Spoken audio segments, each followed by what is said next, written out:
不要下单！哇，今年618我也要下单一个，拿出去拍视频绝对好看。哎，的确还不错，你要的话我直接转给你。真的吗？不要，别听他的，买回来之后到处现飞，根本就拍不了几次。今年618你还打算买什么？我还打算买投影仪，感觉用手机屏幕看电影很不过瘾啊，屏幕又小小的。快住手！这可是吃回单品排行榜前10的投影仪啊！你忘了你现在住的是单间吗？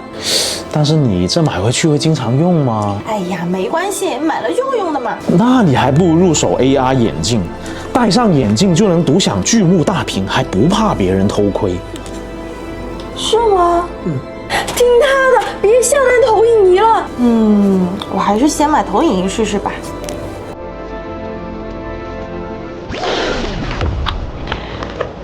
没招了，这下还得上闲鱼挂闲置。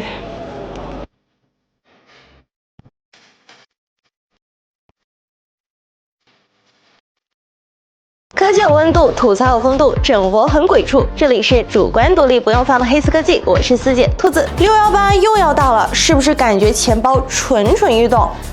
下单前先摸着良心问问自己，去年剁手回来的那些神器，现在是不是早就成为了角落里的摆设？这就是典型的差生文具多。所以今年我们不整虚的，直接把这些伪需求单品拉出来鞭尸，然后给你掏出真正省钱又实用的神器。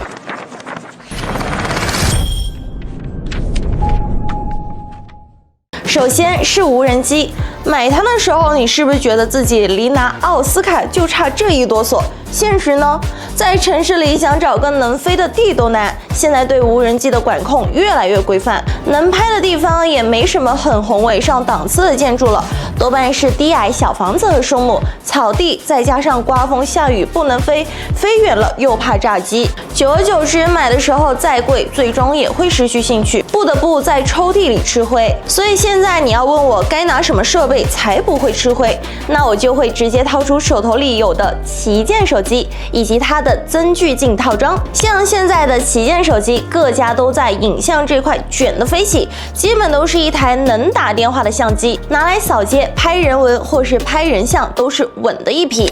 简单拿点我们以前的样张来看看就知道了。而且旗舰影像手机不光日常使用率高，对比无人机来说，最关键的一点是我能随时随地拿出来记录美好瞬间，碰上拍远景的场景也不用担心，直接掏出我们的迷你大炮，咔一下安装上去就能打鸟了。当然了，这拍摄强度跟无人航拍不是一个维度的，但如果只是一时兴起想买无人机的话，那就没什么必要了。平时对拍摄全景或是远景的要求没有那么高的，准备个带有增距镜套装的影像手机就能满足日常使用啦。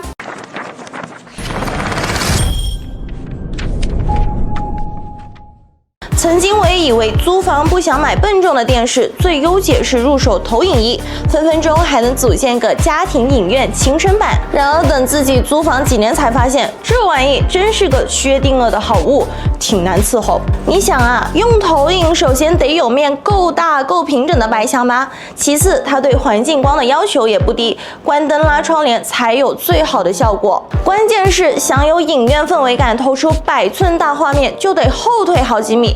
且不说我们那出租屋有没有那么大，就算有，画幅大了还会牺牲亮度和清晰度。想入手画质亮度双在线的好投影，起码3000块以上才能拿下。所以现在别人问起来，我的答案就变了。如果你是一个人租房生活，又或者在大家庭里不想和家人抢电视，也不喜欢在手机、电脑这些小屏上将就，那 AR 眼镜也许会是你的菜。它解决了一系列痛点，既给到你剧目的爽感，又不用被笨重的设备绑架，还有很强的私密性。尤其对租房党来说，挪电视搬投影不容易，那把眼镜盒放包包里带走就容易了吧？要给具体入手建议的话，我觉得可以看看近期发布的雷鸟GT Max，它它是全球第一个支持杜比世界播放的 AR 眼镜。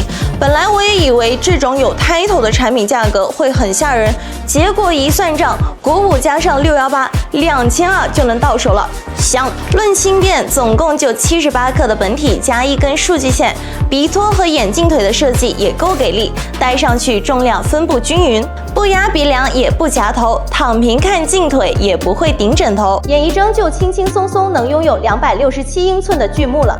59度的视场角确实够沉浸，插手机、插主机之类的都行。现在开着那么多灯，也基本没受环境光干扰，画质精度和色彩表现真不是同价位投影仪能比的。而且还支持3DoF 悬停，有随行、固定、防抖3种模式。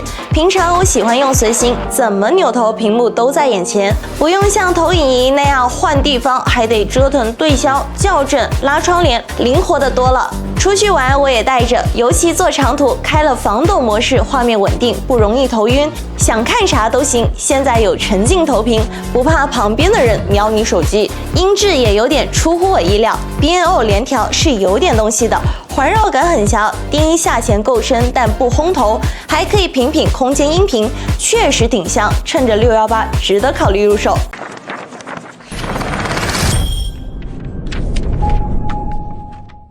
说起每年618的吃灰榜单，游戏掌机总能稳居榜单前10，原因无他，买之前被新鲜感裹挟，总觉得自己到手后就会有时间通关游戏，买之后才发现每天下班到家都累成狗了，连打开掌机都没有力气。只想简单刷刷视频来消遣一下，想在通勤的时候来上一把游戏，但掌机里的游戏又需要你保持专注，加上掌机续航容易尿崩，一通操作下来还不如拿出自己的手机好玩。所以现在你问我还玩不玩掌机，我只能回答你，换一个带有手柄控制的性能终端机，它不香吗？现在市面上有针对专属的机型做了配套的手柄组合，套上就能秒变掌机。像思姐之前有体验过的1+Ace6至尊版，对于爱玩射击类游戏的小伙伴来说，一套操作下来还是很丝滑的，跟掌机一样的操作逻辑，还能随时打开来上一局。对我们打工人来说，利用碎片时间来上几局游戏放松一下就很不错了。如果不喜欢这种手柄组合，还能直接考虑入手带有肩键的游戏手机，比如像 iQOO 15 Ultra， 只要是针对游戏性能做了优化的手机，那它也会针对热门榜游戏做对应的适配和优化。所以要想平时利用碎片时间来游戏娱乐，还是用自己最趁手的手机会更能降低使用门槛。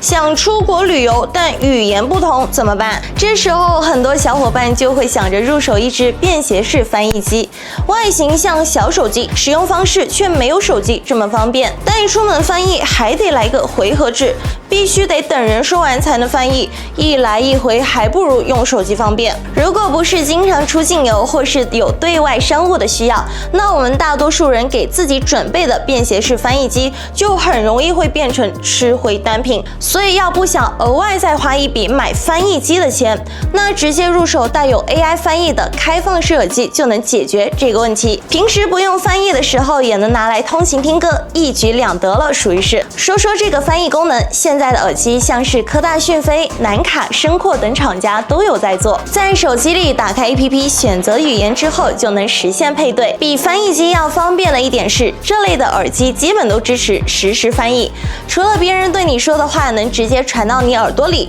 你也能直接说话，通过手机跟耳机的联动翻译给对面看，这样就能更便携的跟外国人交流啦。